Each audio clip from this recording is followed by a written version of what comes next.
नमस्कार. आज आपण 9व्या श्लोकाचा अर्थ जाणून घेणार आहोत.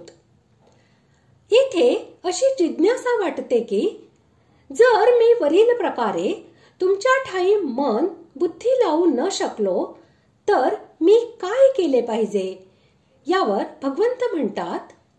श्लोक 9. अथ चित्तं समाधातुं न शक्नोषि मयि स्थिरम् अभ्यास योगेन ततो मामिच्छाप्तुं धनंजय. श्लोकाचा अर्थ, जर तू माझ्यात मन निश्चल ठेवायला समर्थ नसशील तर हे अर्जुना, अभ्यास रूप योगाने मला प्राप्त होण्याची इच्छा कर. या श्लोकाचा भावार्थ असा की भगवंत अर्जुनाला निमित्त बनवून संपूर्ण जगाच्या हितासाठी उपदेश देत आहेत. जगामध्ये सर्व साधकांची प्रकृती एकसारखी नसते, त्यामुळे सर्वांसाठी एकच साधन उपयोगी पडत नाही.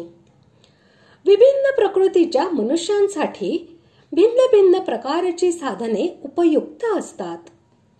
म्हणून भगवंत या श्लोकामध्ये म्हणतात, जर तू वरील प्रकारे माझ्यामध्ये मन व बुद्धी यांना स्थिरपणे स्थापन करण्यास स्वतःला असमर्थ समजत असशील तर तू अभ्यास योगाने माझी प्राप्ती करण्याची इच्छा धर.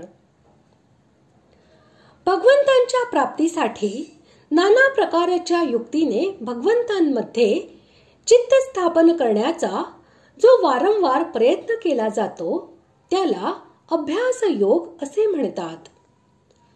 भगवंतांच्या ज्या नाम, रूप, गुण आणि लीला इत्यादींबद्दल साधकाला श्रद्धा व प्रेम असेल, त्यामध्ये फक्त भगवत प्राप्तीसाठीच वारंवार मन लावण्याचा प्रयत्न करणे म्हणजे अभ्यास योगाने भगवंताला प्राप्त करण्याची इच्छा करणे होय.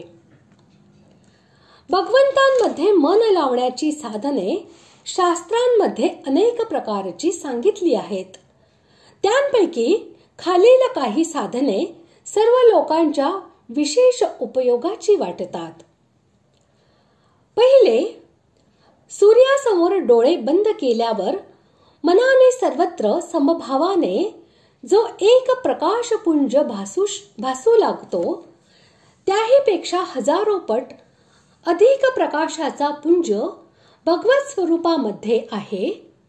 अशा प्रकारे मनाने निश्चय करून परमात्म्याच्या त्या तेजोमय ज्योती स्वरूपामध्ये चित्त लावण्याचा वारंवार प्रयत्न करणे. दुसरे, ज्याप्रमाणे आगपेटीमध्ये अग्नी व्यापक आहे त्याप्रमाणेच भगवंत हे सर्वत्र व्यापक आहेत असे समजून जेथे जेथे मन जाईल तेथे तेथे गुण व प्रभाव यांच्यासह सर्व शक्तिमान परमप्रेमास्पद अशा परमेश्वराच्या स्वरूपाचे प्रेमाने पुन्हा पुन्हा चिंतन करीत राहणे. तिसरे, जेथे जेथे मन जाईल तेथून ते बाजूला काढून भगवान विष्णू, शिव, राम व कृष्ण इत्यादींपैकी जो आपला इष्ट देव असेल त्याची मानसिक किंवा धातू इत्यादीने बनविलेल्या मूर्तीमध्ये किंवा चित्रामध्ये किंवा त्याच्या नामजपामध्ये श्रद्धेने व प्रेमाने मन पुन्हा पुन्हा लावण्याचा प्रयत्न करणे. चौथे, भ्रमराच्या गुंजारवाप्रमाणेच एक तार ओंकाराचा ध्वनी करीत त्या ध्वनीमध्ये परमेश्वराच्या स्वरूपाचे पुन्हा पुन्हा चिंतन करणे.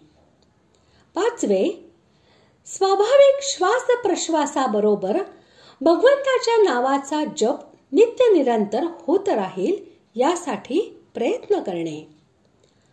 सहावे, परमात्म्याचे नाव, रूप, गुण, चरित्र आणि प्रभाव यांचे रहस्य जाणण्यासाठी तद्विषयक शास्त्रांचा वारंवार अभ्यास करणे. सातवे, चौथ्या अध्यायातील 29व्या श्लोकात सांगितल्याप्रमाणे प्राणायामाचा अभ्यास करणे.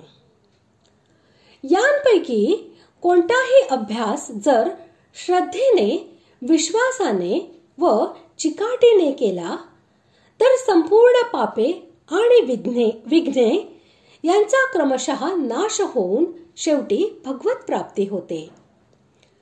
म्हणून मोठ्या उत्साहाने आणि तत्परतेने अभ्यास केला पाहिजे.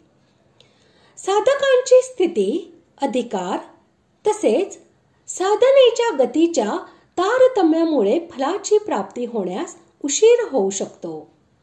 म्हणून शीघ्र फळ मिळाले नाही तरी अभ्यास कठीण आहे असे समजून कंटाळून किंवा आळसाने तो कधीही सोडू नये आणि त्यामध्ये कोणत्याही प्रकारे उणीव येऊ देऊ नये.